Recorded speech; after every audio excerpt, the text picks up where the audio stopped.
palabra. Ok, amados hermanos, vamos a ver, vamos a entrar ahora. Ya teníamos, a Juan lo hemos tenido un poquito rezagados, ¿verdad? Hemos sido un poquito inconstantes las últimas semanas en relación al estudio de Juan. Espero en el Señor que lo podamos desde ya, estudiar constantemente, ¿verdad? Porque hay demasiado que aprender acá. Bien, la clase es la número 27 y el tema de ahora es la respuesta de los judíos a la propuesta de Jesús. ¿Cuál propuesta de Jesús? Del pan de vida, ¿verdad? El comer su pan y beber su sangre. Entonces vamos a ver la respuesta de los judíos y en relación vamos a ver la respuesta que el hombre tiene y la consecuencia de esa respuesta a esa propuesta del Señor. El texto ya lo leímos, es Juan capítulo 6, versículos del 50 al 59 y comenzamos. Vivimos en un mundo con hambre espiritual y eso lo podemos ver, amados, de diferentes maneras. Buscan todo lo que pueda llamarse espiritual. La gente lo busca, hay gente que viaja hasta el otro lado de la tierra por momentos espirituales, por probar cosas nuevas que según ellos les van a ayudar a crecer, les van a ayudar a conectarse, hablan ellos a conectarse con el ser superior o con ellos mismos, etcétera. Entonces el mundo está con hambre, ¿verdad? Y está desesperado por significado y esperanza en la vida. O sea, de repente en la vida uno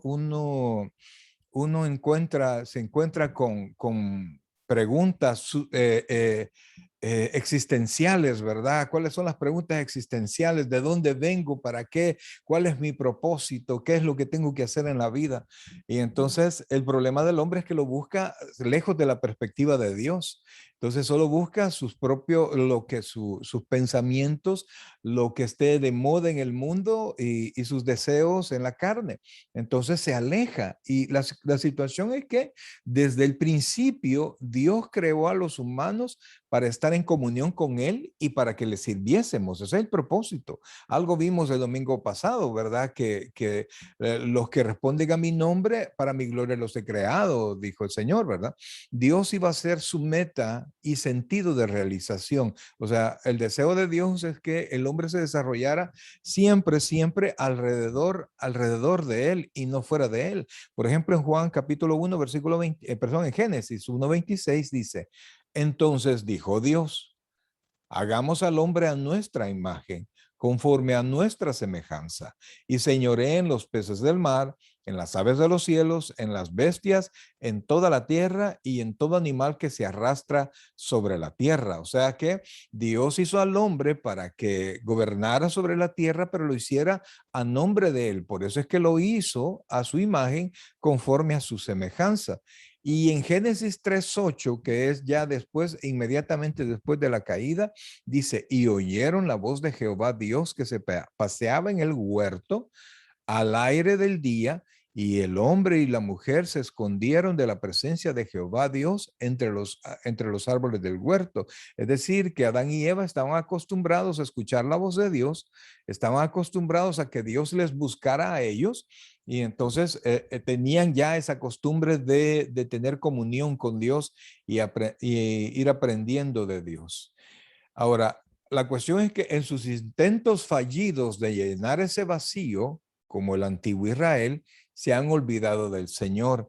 Y Jeremías en 2:13 dice de la reacción de Israel respecto del Señor, dice que se olvidaron del Señor, fuente de agua viva, y cavaron para sí cisternas rotas que no retienen agua. Es decir, el hombre se alejó de lo que verdaderamente es la fuente de agua viva, que es Dios, y comenzó a hacer sus propias religiones, comenzó a vivir en sus propias creencias, a hacer su propio Dios y hacer dioses a imágenes de ellos. Recuerde que Dios nos hizo a nosotros a la imagen de Él, pero el hombre no queriendo, ya con su corazón caído y no queriendo aceptar la voluntad de Dios, hace dioses que se ajustan a Él mismo, al hombre.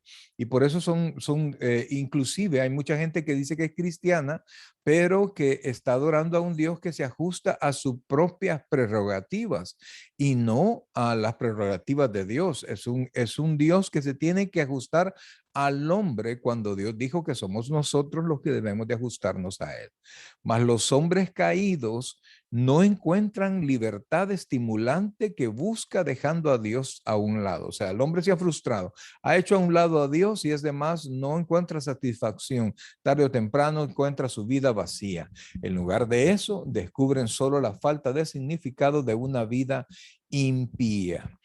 Cuando el hombre sacó a Dios, dejó un vacío en su corazón. Eso parece un cliché, pero es lo que pasó. Realmente es lo que pasó. Y es un vacío que solo lo puede llenar Dios, que no importa lo que nosotros querramos hacer y a quién querramos poner ahí o la creencia con la que querramos llenar eso, siempre va a existir ese vacío. Y oiga, por ejemplo, en Eclesiastés, en el capítulo 1, resume su búsqueda inútil, en la cual se incluye primero la persecución por el placer, porque el rey Salomón dice que él no se retuvo de nada y todo lo que quiso hacer, todo lo que su corazón quiso hacer, lo hizo.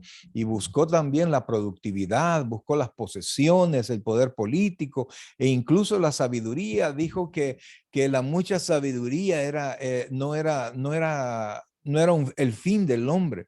Aún así, al final de todo esto se dio cuenta de que nada tenía sentido.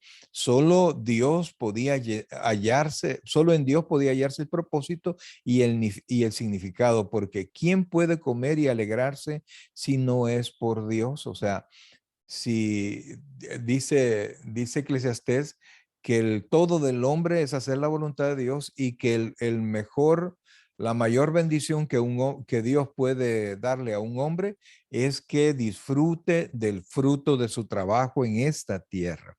Luego tenemos la vida eterna, pero amados, qué triste es regresar de un día de trabajo sin la provisión, sin poder cumplir, llegar cansados y todavía llegar insatisfechos porque no hemos alcanzado a cubrir. Entonces dice Eclesiastés que todo eso viene de Dios.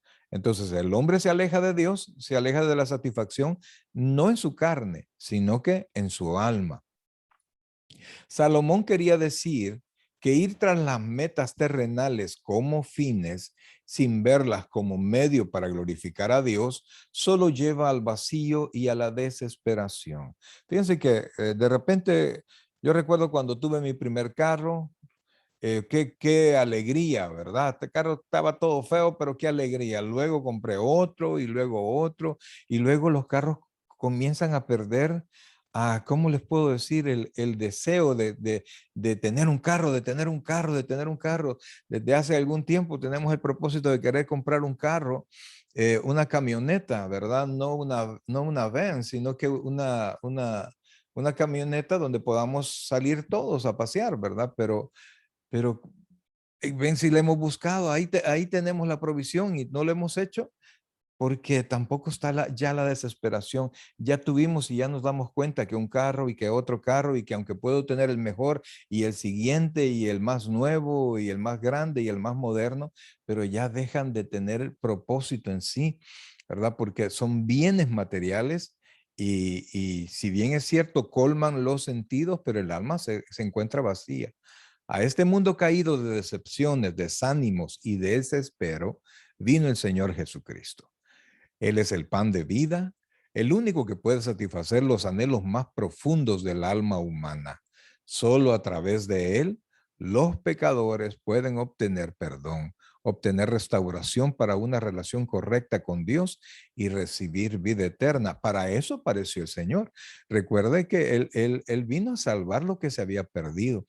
Y en eso, él es el pan de vida, ¿verdad? Y cuando en Jesucristo, si nosotros verdaderamente abrimos nuestro corazón a su palabra y a confiar en Él puede llenar los anhelos más profundos de nuestro corazón y nos ayuda a tener una relación correcta con Dios. Y en ese camino Dios nos da vida eterna. Y eso es el regalo que Dios dio, ¿verdad? Que Dios ofrece. Pero en esta porción vamos a ver algo. Jesús se presentó como la comida espiritual para el alma hambrienta. En su sección concluyente, ¿verdad? En la anterior, del 59, del 51 al 59, mejor dicho, en esta, urgió a las personas a apropiarse de él por la fe. O sea, no solo conocer cuál era la propuesta, ¿verdad? No solo estar seguro de la propuesta, sino que hacer suya la propuesta. Y eso es lo que hace la diferencia del cristiano que está viviendo su cristianismo al cristiano que solo va a la iglesia, al cristiano que solo conoce pero no vive. El pasaje incluye el pronunciamiento de Jesús primero, o sea, la propuesta de Jesús, después la respuesta de los judíos y las promesas que había en ese pronunciamiento. En esas tres cosas son las que nosotros vamos a ver ahora. Ahora, el pronunciamiento de Jesús. Esto está en Juan capítulo 6, versículo 51. Recuerde que estamos viendo esta porción bien grande que el Señor dijo que Él era el pan de vida que había caído del cielo. De hecho, se comparó con el maná que habían recibido el pueblo de Israel, pero que de nada les sirvió porque también murieron. Ahora comienza Juan 6:51. Yo soy el pan vivo que descendió del cielo. Si alguno, oiga, si alguno comiere de este pan, vivirá para siempre. Y el pan que yo daré es mi carne, la cual yo daré por la vida del mundo. Vea, aquí hay varias cosas, ¿verdad? Dice, él mismo se identifica como pan y no se identifica como pan terrenal, sino que es algo que vino del cielo, es decir, enviado por Dios. Pero a ese pan alguno tiene que reaccionar, no solo conociendo el pan, no solo viendo el pan, sino que dice comiendo, si alguno comiere de este pan, el resultado es que vivirá para siempre. Y el pan que yo daré es mi carne, o sea, no es a la fuerza, sino que el Señor da su propio pan, la cual yo daré por la vida del mundo. Ese pan da vida eterna al mundo entero. El Señor usó siempre la rutina diaria y simple de comer para comunicar su verdad espiritual y profunda. Esto está ocupando un lenguaje figurado y está tomando lo que era súper conocido, así como cuando nos habló de la parábola del sembrador.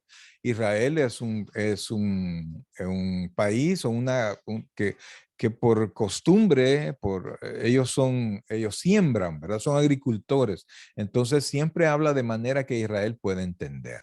Entonces, el Señor usó la rutina diaria y simple de comer para comunicar su verdad espiritual profunda.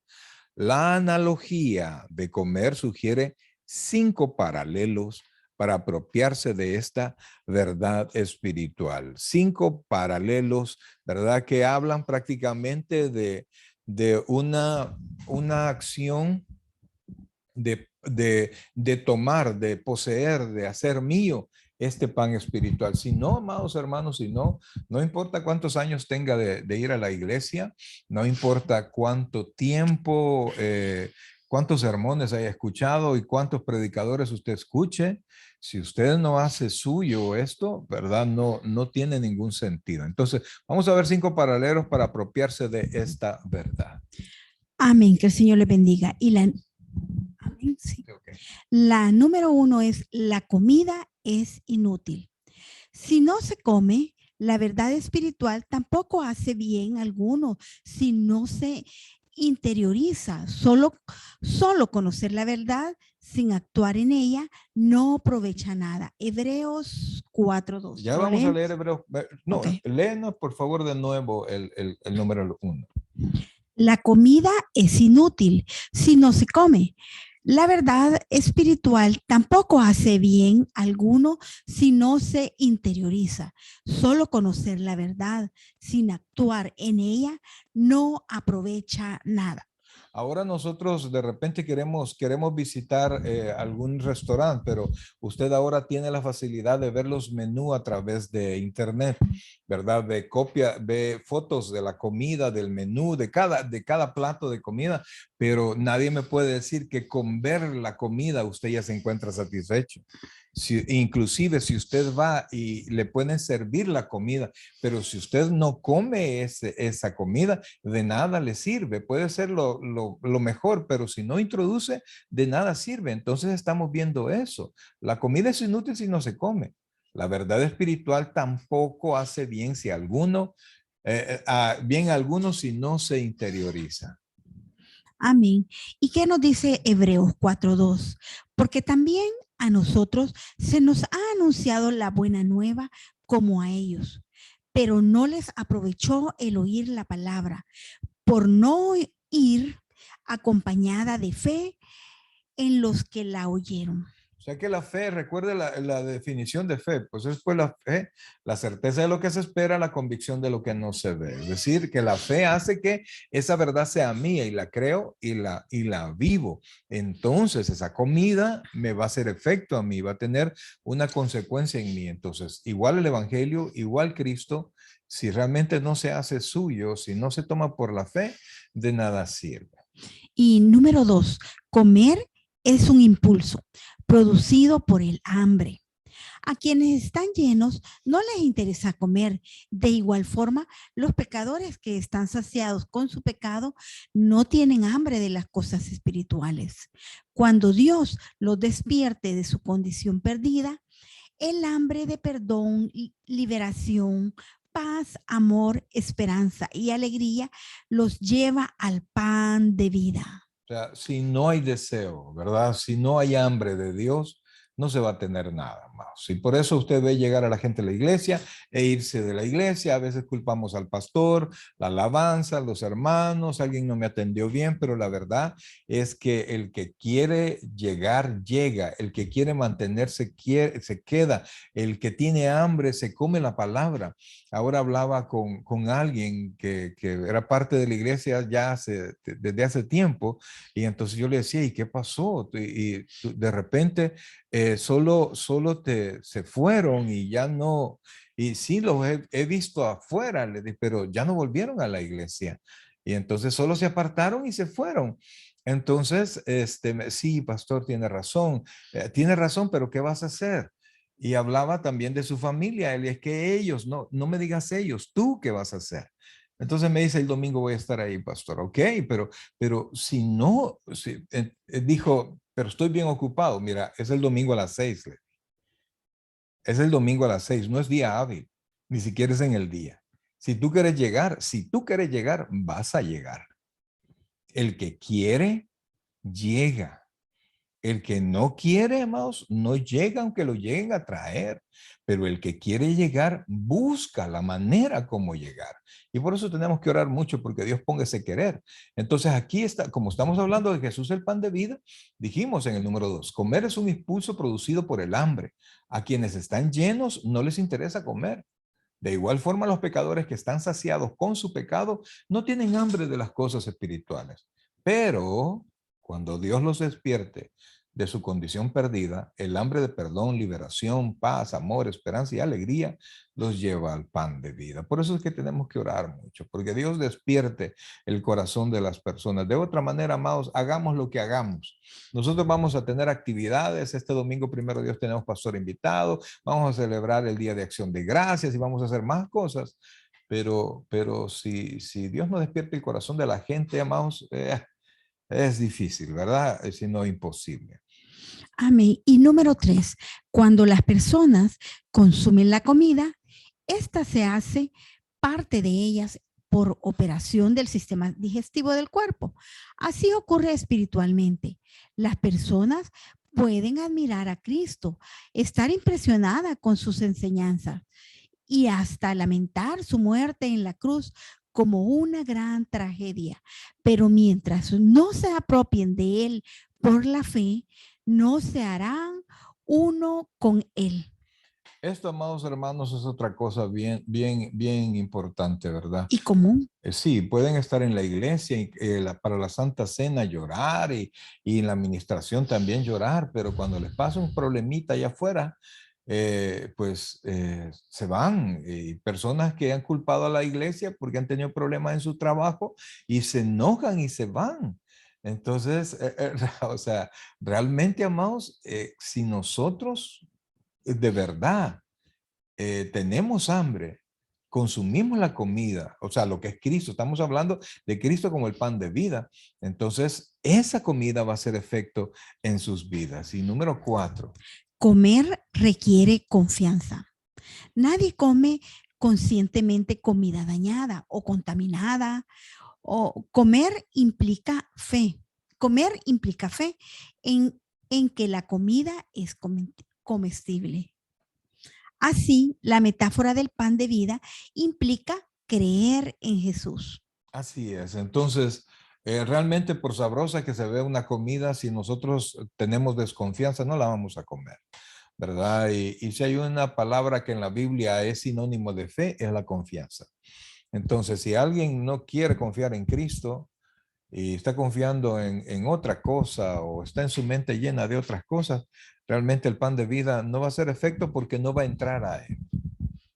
Amén. Y número 5, comer es personal. Nadie puede comer por otro. No hay tal cosa como comer por medio de un apoderado. Tampoco hay salvación por medio de apoderados, o sea, por otras personas que nos representen.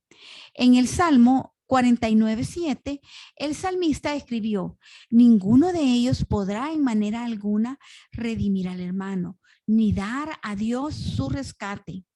Los pecadores deben apropiarse del pan de vida como individuos para recibir la salvación y vivir para siempre. Amén. Entonces hemos visto, hermanos, que el pan de vida, eh, la, la, la, la, lo que Dios utilizó como pan de vida tiene, vamos a encontrar 5 paralelos en la analogía. Primero dijimos, comer es inútil si no se come. Si no se come. Luego dijimos, comer es un impulso producido por el hambre, ¿verdad? Tiene que haber hambre, hambre espiritual. Dijimos después, cuando las personas consumen la comida, esta se hace parte de ellas, ¿verdad? Igual pasa con la vida espiritual. Cuando consumen, cuando creen la palabra de Dios y la toman, la hacen suya, esto se hace parte de su vida. Número 4, dijimos, a comer requiere confianza. Dígame, hermana Kenny. Cuando estamos hablando del hambre espiritual, se podría decir de que es cuando tenemos el Espíritu Santo encendido y no contristado, buscar Definitivamente, más. fíjense que pasa algo, ¿verdad? Primero, dice la escritura que en este tiempo la gente va a tener comezón de oír, pero no de oír la palabra de Dios, sino que dice que va a querer que le rasquen los oídos, o sea, que le hablen como ellos quieran, ¿verdad? Cuando alguien tiene el Espíritu Santo contristado y apagado, inclusive busca predicaciones, pero las va cambiando porque no le dicen lo que él quiere oír. Cuando alguien realmente siente la necesidad, pero para tener esa necesidad, primero hay que reconocer nuestro pecado, reconocer para poner una expresión, nuestra bancarrota espiritual y saber que solo la podemos llenar con Dios. Entonces allí comienza la búsqueda y cuando el que se sabe pobre no anda buscando, no llega con, no, pero si no me ponen aquí, si quiero ver es, no, el que tiene hambre, oiga, cuando uno verdaderamente tiene hambre, no escoge mucho. ¿Sí o no? Cuando uno se está muriendo de hambre, ¿qué es lo que querés comer? Dame lo que tengas, ¿verdad? Entonces, cuando uno quiere de Dios, uno no anda con muchas exigencias.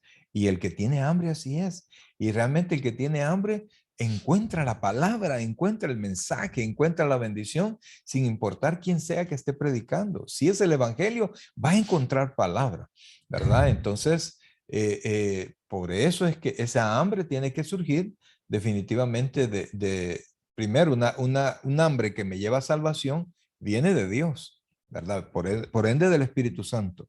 Pero tiene que haber un corazón arrepentido y un corazón que como tiene hambre, come lo que Dios le dé y acepta la comida que Dios le dé. Y número 5, dijimos, comer es personal. No sé si más o menos contesté su respuesta, su pregunta. ¿O hay alguna? ¿Sí? ¿Está bien? Ok. Comer es personal. Nadie come por otro, amados. Nadie come por otros. Y alguien, pastor, ore por mis hijos, pastor, ore por fulano. Nosotros oramos con todo gusto, ¿verdad?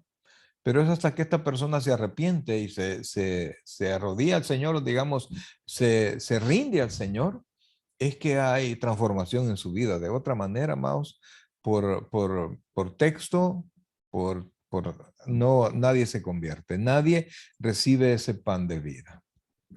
El precio de la redención es el ofrecimiento que Jesús hace de su carne.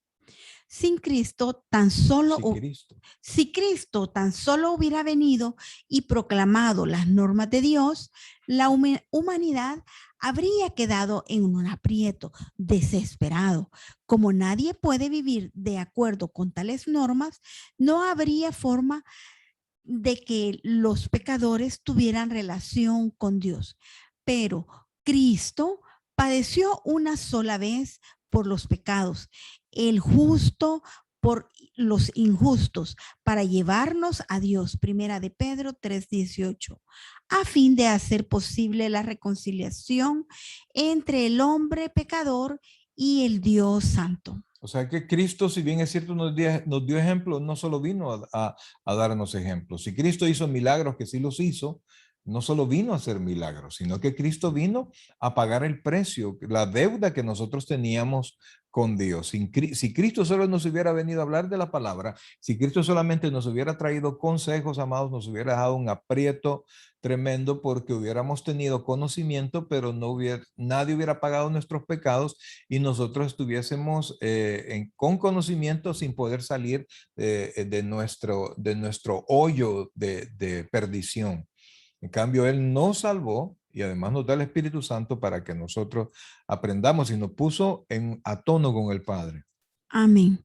Dios aceptó su muerte como el pago total del pecado. Ahí podemos tener como referencia Romanos 3:25 al 26, 4:25, Hebreos 2:17 y Primera de Juan 2:2 y 4:10. Por todos los que creyeron y todos los que creerían, de modo que se otorgó perdón completo por los pecados de todos los fieles penitentes. O sea, Jesucristo, ese pan de vida, pagó el precio. Amén. Y tenemos como referencia Hechos 10:43, 13:38 y 39, Efesios 1:7, Colosenses 1:14, 2:13 y 14 y Primera de Juan 1:9 y 2 y capítulo 2, versículo 12. Entonces, estamos viendo que Jesucristo pagó el precio y por eso es el pan de vida, ¿verdad? Por eso es que al consumir lo que Cristo nos da vida eterna. Ahora vamos a ver, porque esa fue la propuesta de Jesucristo. Yo soy el pan de vida. Entonces vamos a ver la respuesta de los judíos. Juan 6:52 nos dice así: entonces los judíos contendían entre sí diciendo, ¿cómo puede este darnos a comer su carne? Obviamente, Jesucristo no hablaba de canibalismo cuando habló de comer su carne. Antes bien, estaba dando una ilustración física de una verdad espiritual. Los judíos antagonistas. Los judíos antagonistas, ok. Voluntariamente malinterpretaron la importancia de la declaración de Jesús, por lo que cegados por la ignorancia de su propia incredulidad, contendían entre sí y no eran capaces de entender la importancia espiritual de lo que Jesús dijo. Sí, el problema, amados hermanos, el problema es que ya hay incredulidad. Y para poder entender al Señor hay que creerle. Y si nosotros no creemos en Él, por muy claro que pueda ser la palabra, por mucho esfuerzo que pueda hacer un predicador, si nosotros tenemos incredulidad en nuestro corazón, eso nos va a inhibir de poder recibir la palabra. Y por eso ellos contendían entre sí y decía, ¿cómo dice este que nos va a dar de comer su carne? ¿Verdad? Y eso era un problema para ellos porque lo vieron de manera literal, y de ninguna manera el Señor Jesucristo hablaba de algo literal. Ahora vamos a hacer una aclaración, un punto aquí bien importante, pongan atención, mucha atención a esto. Debe indicarse que la Iglesia Católica apela a este pasaje como prueba de la doctrina de la transubstanciación. Quiero explicar eso. Nosotros como cristianos, cuando celebramos la Cena del Señor, nosotros lo que hacemos es una consustanciación, no transustanciación, sino que consustanciación. ¿Qué quiere decir eso, pastor? Lo que quiere decir es que nosotros hacemos una semejanza. El pan y el vino, que para nosotros es el jugo de uvas, no se convierte en el cuerpo y en la sangre, porque el Señor no dijo que hiciéramos eso así, sino que dijo que lo hiciéramos en memoria de mí. O sea, es un memorial, es una similitud de lo que Él hizo, recordando lo que Él hizo. No es que lo volvamos a hacer. Ahora, el problema de la transustanciación, vamos a leer esta porción. La enseñanza falsa según la cual el cuerpo y la sangre de Cristo están literalmente presentes en el pan y el vino de la misa, el teólogo católico Ludwig Hott escribe: el cuerpo y la sangre de Cristo junto con su alma y su divinidad y por tanto todo Cristo están verdaderamente presentes en la Eucaristía. Esta es una afirmación. Y ahí está la cita de dónde se tomó. Sí, ahí está donde ustedes pueden verificar que lo anteriormente leído está en los fundamentos, del dogma católico. Inclusive está en la página aparece aquí. Sin embargo, sugerir que Jesús se refería a la Eucaristía, la comunión o la Santa Cena es un fundamento falso para una falsa doctrina, pues él usó la palabra sarx, carne. En los pasajes sobre la comunión se usa una palabra diferente que es soma, que es cuerpo. Come mi cuerpo y bebe mi sangre, ¿verdad? Pero tenemos dos aspectos más como para poder entender que esta enseñanza es completamente herética. Hay dos consideraciones adicionales que refuerzan el hecho de que este pasaje no se refiere a la comunión. Primero, la Santa Cena no se había instituido todavía. Los judíos no habían entendido de que estaba hablando Jesús, si estuviera hablando de la comunión. O sea, ellos no lo iban a entender porque eso no se efectuaba. No había muerto todavía. Correcto, y no se había desarrollado la Santa Cena todavía. Segundo, Jesús dijo que cualquiera que participara de su carne tiene vida eterna. Si esto es una referencia a la Santa Cena, quería decir que la vida eterna se podría obtener por participar en la comunión.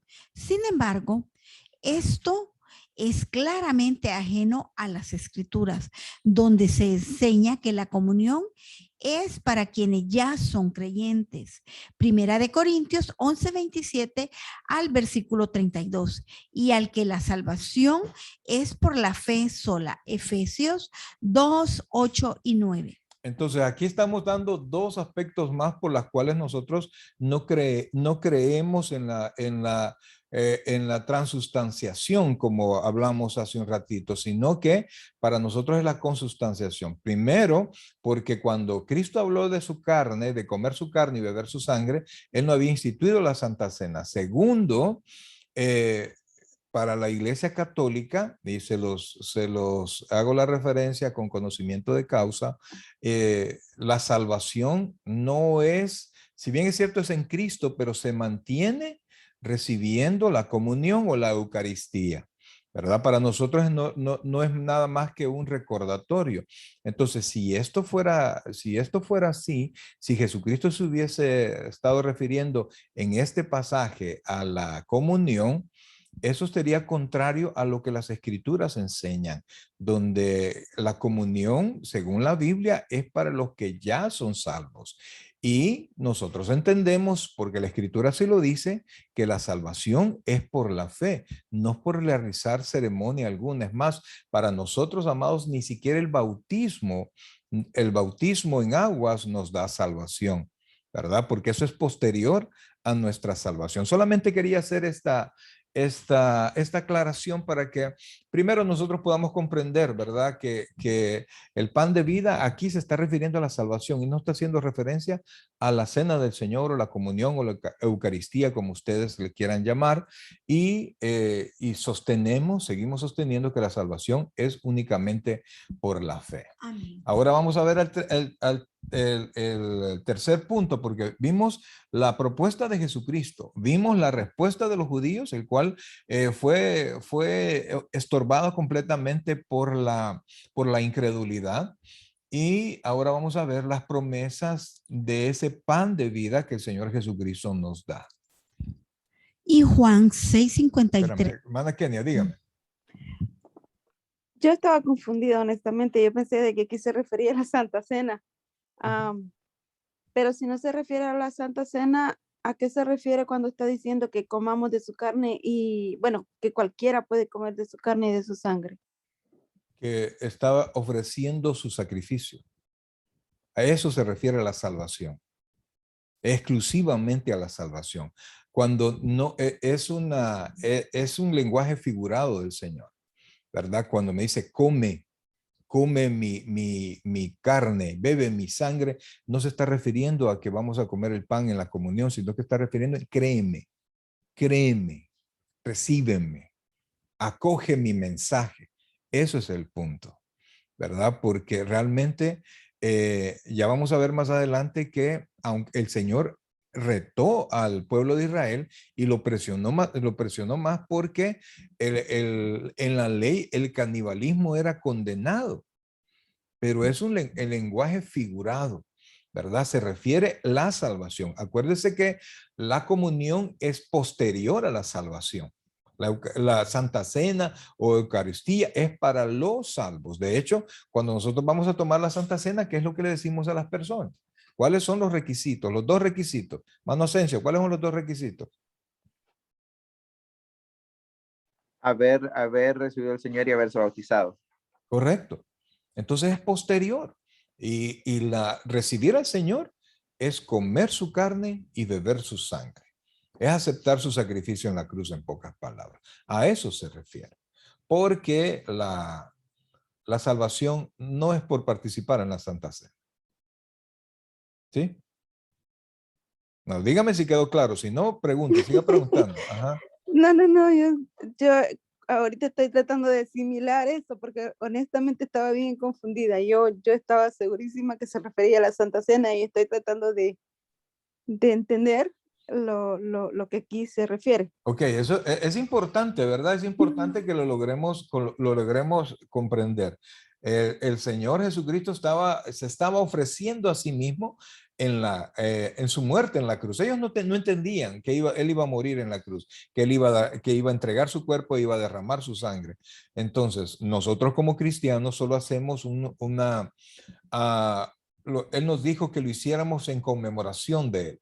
Entonces, eso se llama consustanciación, ¿verdad? Hacerlo como un recordatorio.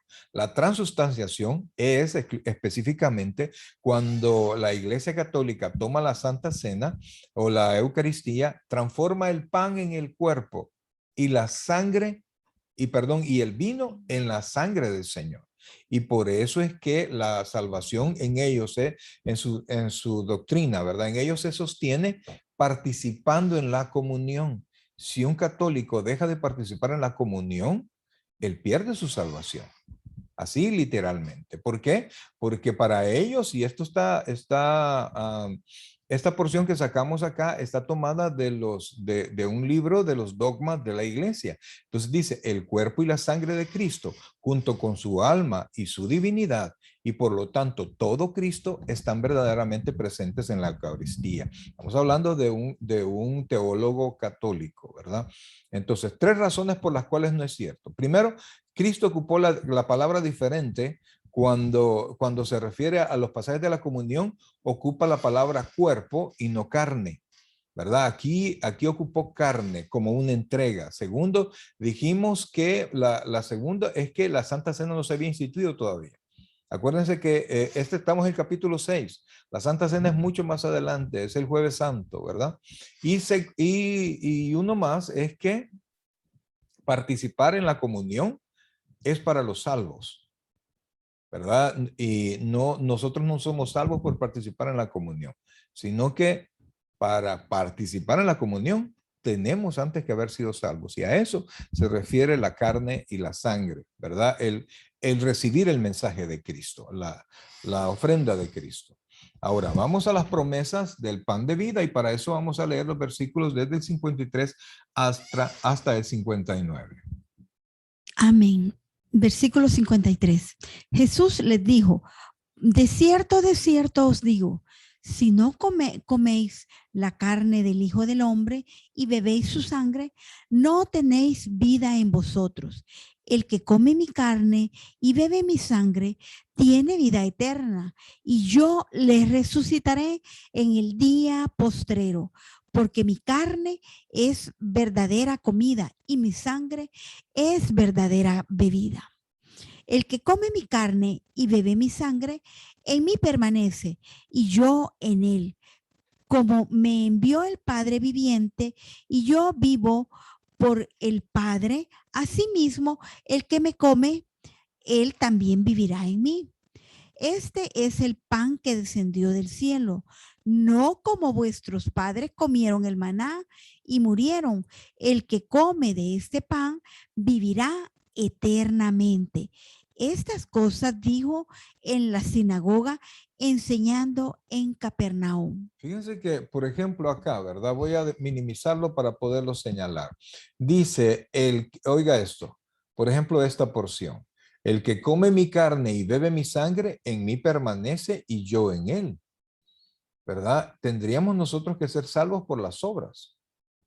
Si nosotros creyéramos que aquí se está refiriendo a la Santa Cena. Pero sigamos, entonces vamos a ver las promesas que Dios nos hace a través del pan de vida.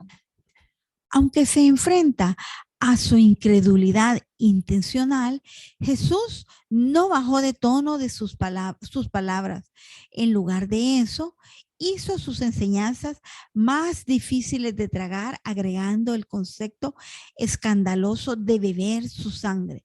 Beber sangre o comer algo que todavía tuviese sangre estaba estrictamente prohibido por la ley en el Antiguo Testamento, y eso lo podremos ver como referencia en Levítico 17, 10 y 14, al 14. Por eso es que de hecho les fue quizás hasta repugnante a ellos, ¿verdad? Porque la ley los había limitado, no, les había prohibido comer las cosas con sangre. Dígame.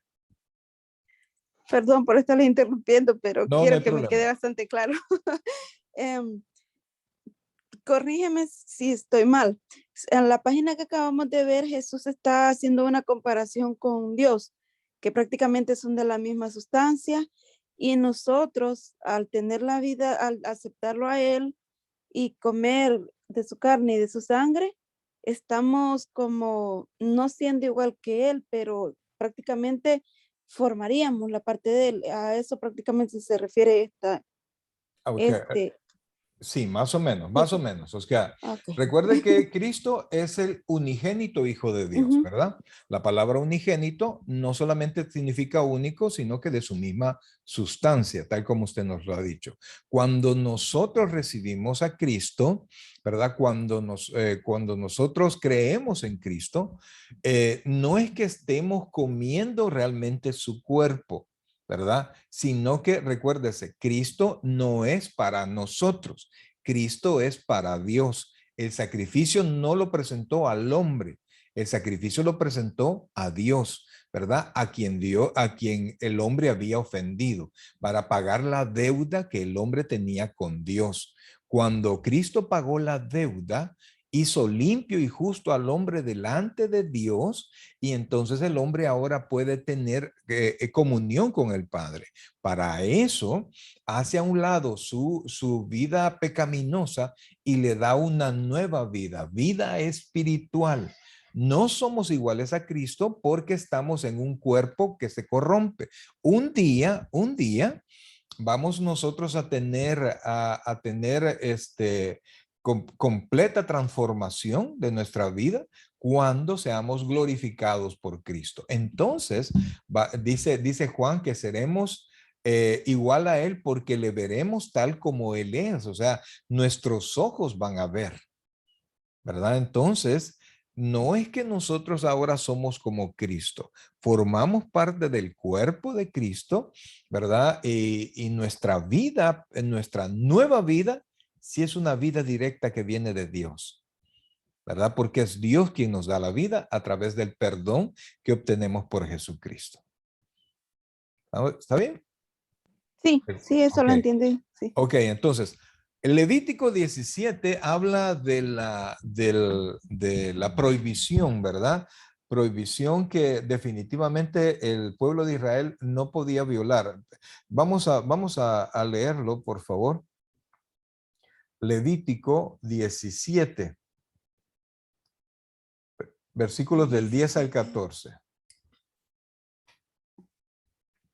Si cualquier varón de la casa de Israel o de los extranjeros que moran entre ellos comiere alguna sangre, yo pondré mi rostro contra la persona que comiere sangre y la cortaré de entre su pueblo.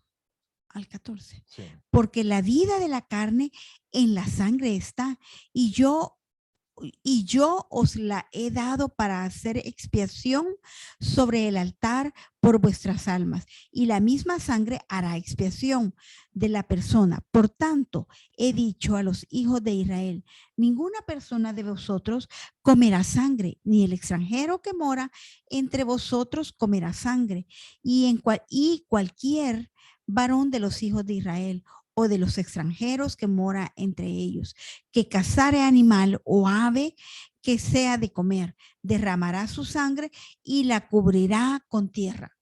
Y el 14 nos dice, porque la vida de toda carne es su sangre. Por tanto, he dicho a los hijos de Israel, no comeréis la sangre de ninguna carne, porque la vida de toda carne es su sangre. Cualquiera que comiere será cortado. Entonces es entendible el problema que tuvieron Israel al escuchar esto, pero recuerden que el Señor había venido para cumplir la ley, pero también estaba moviendo al pueblo de Israel que pudiese tener un corazón para él, que pudiese tener atención a su palabra y en lugar de serles tropiezo, fuera la piedra donde iba a estar fundamentada su salvación. Por eso es que la Biblia dice que para muchos fue tropezadero y sigue siendo tropezadero, pero para los que crean en él va a ser su salvación. Por supuesto, Jesús no estaba hablando de beber literalmente el fluido de sus venas, como estaba hablando de comer su carne literal, como no estaba hablando de comer su carne literalmente. Las dos metáforas se refieren a la necesidad de aceptar el sacrificio de Cristo. En el Nuevo Testamento, el término sangre es con frecuencia una expiación gráfica de la muerte de Cristo en la cruz como sacrificio supremo por el pecado. Mateos 26, 28 y Hechos 20, 28 nos hacen referencia a ello. Su sacrificio era al que apuntaba todos los sacrificios del Antiguo Testamento. O sea que todos los sacrificios, toda la sangre derramada por cada sacrificio apuntaba al sacrificio del Señor. Que fue el sacrificio perfecto. En los versículos 53 y 56, Jesús hizo 4 promesas para quienes comieran su carne y bebieran su sangre. La primera viene dada de forma negativa. Quienes rechacen a Jesús no tendrán vida en ellos. Porque el lado opuesto, por el lado opuesto, quienes se apropian por fe tienen esa vida. Al Señor le garantiza, el Señor les garantiza desde ahora la vida abundante. Amén. Por ejemplo, Juan 10:10, ¿verdad? Que el ladrón no vino para hurtar, matar y destruir, y yo he venido para que tengan vida y la tengan en abundancia. Entonces, la primera promesa, él la presenta de manera negativa. Quienes lo rechacen no tendrán vida en ellos, pero al contrario, quienes lo reciban, y como él decía de manera figurada, quien come mi carne y bebe mi sangre, el Señor le garantiza vida abundante en el Señor. Y la segunda promesa es que quien come su carne y bebe su sangre tiene vida eterna. Esa ya es una Sí, correcto. La vida abundante que experimentan los creyentes en el presente no terminará con la muerte. Se expandirá hasta su plenitud y durará para siempre. Para toda la eternidad. Esa es la segunda promesa. Vamos a la tercera. La tercera promesa nos dice que Cristo resucitará en el día postrero a todos los que comen su carne y beben su sangre.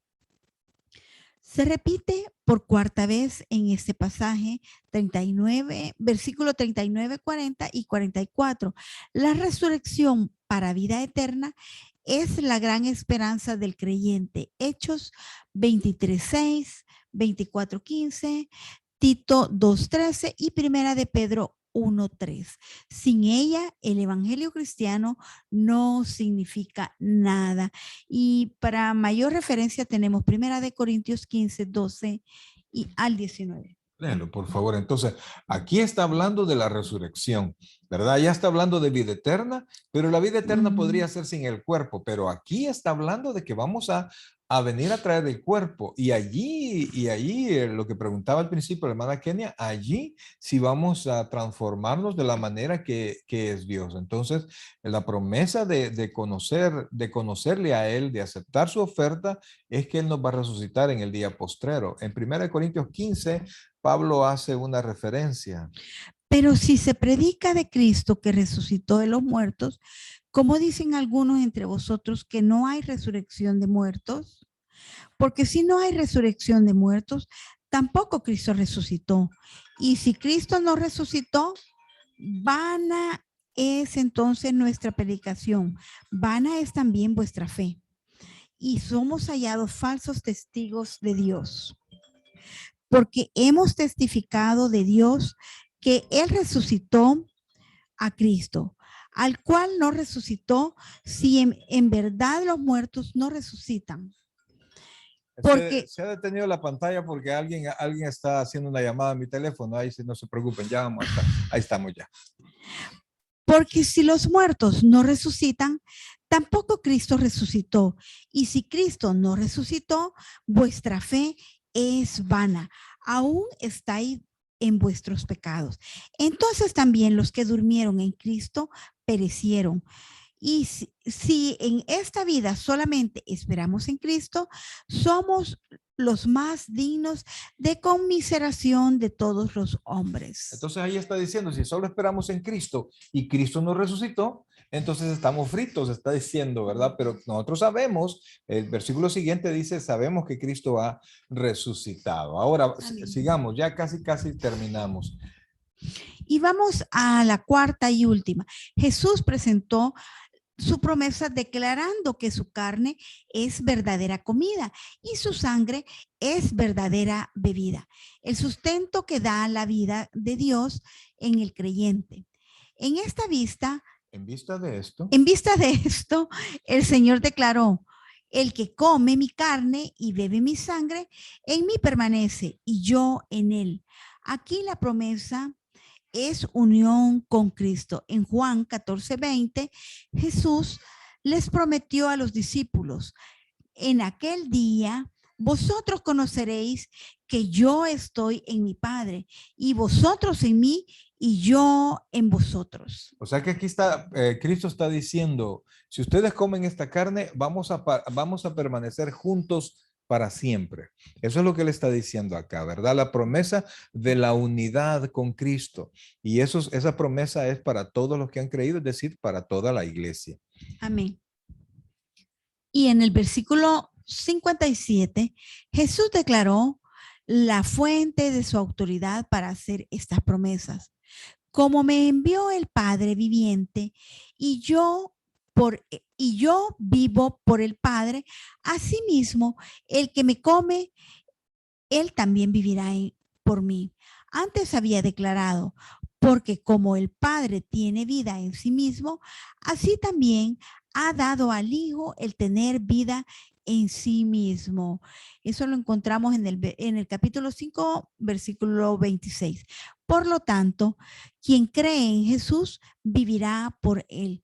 Jesús tiene la vida en sí mismo y los creyentes también tienen vida en él. Amén. Entonces estamos hablando de que nosotros, así como Cristo vive en el Padre, nosotros vivimos en él. El Señor concluyó su magnífica enseñanza repitiendo los pensamientos del versículo 49 y 50. La invitación es tan clara hoy como en aquel día memorable en la sinagoga de Capernaum. Quien se afana por las cosas materiales morirá como murieron los israelitas rebeldes en el desierto. Pero quien come el pan que descendió del cielo vivirá eternamente. Amén. Amén. Esa, mis queridos hermanos, es la enseñanza principal. Aquí lo que el Señor estaba haciendo es evangelismo, ¿verdad? Estaba declarando salvación, estaba mostrándoles de qué manera el pueblo de Israel y todos los que nos acercamos a Él podemos ser salvos. No se refiere solamente, amados, no se refiere solamente a asistir, sino que a hacer suyo algo. Y eso, amados, es parte de todo esto. No es solamente conocimiento intelectual, sino que hacer lo mío, hacer vida. Cristo mora en nosotros y yo tengo que creer eso, pero para que Él crea eso, tengo que creerle a Él. Para que sea eso, tengo verdaderamente que creerle a Él. Amén. Ok, mis amados hermanos, ¿alguna pregunta más? ¿Alguna pregunta al respecto? ¿No? Ok, entonces, dígame. Prácticamente que aquí estaba haciendo la misma similitud cuando decía, yo soy el pan de vida y yo soy el agua viva que el que de mí bebe no tiene sed jamás. Amén. Solo que Amén. en otra versión, por decirlo así. Sí, correcto, correcto. Está ocupando otra figura, ¿verdad? Pero así como el beber el agua de vida nos da vida, el comer el pan de vida nos da vida, ¿verdad? Eso es lo que Dios quiere. Y fíjense que en Cristo, amados, si nosotros le creemos y empezamos a vivir esto y a comer su palabra, ¿verdad? Realmente a leer la Biblia y a tomar tiempo, a orar, a pedirle al Señor, vamos a aprender a tener esa vida plena que Dios quiere que tengamos. Cuando digo vida plena, no piensen solamente en que Dios nos va a dar todo lo que pensamos material, porque entre más cosas materiales vamos teniendo, van perdiendo significado. ¿Verdad? Usted puede tener 5 pares de zapatos, ok, pero de repente tiene 15 pares de zapatos. Y hay quienes tienen 30 pares de zapatos. ¿Cuánto vale un par de zapatos ya para esta persona? Entonces, así es. No es como la primera vez que usted compra su par de zapatos que quiere, ¿verdad? Entonces, pero en cambio con Cristo, si nosotros le creemos a Él, siempre vamos a ser sorprendidos por Él, porque su gracia siempre llenará nuestros corazones. Amén. Ok, mis queridos hermanos, llegamos hasta aquí con la clase. Ya saben, en unos minutos va a estar ya disponible a través de YouTube si ustedes la quieren volver a escuchar.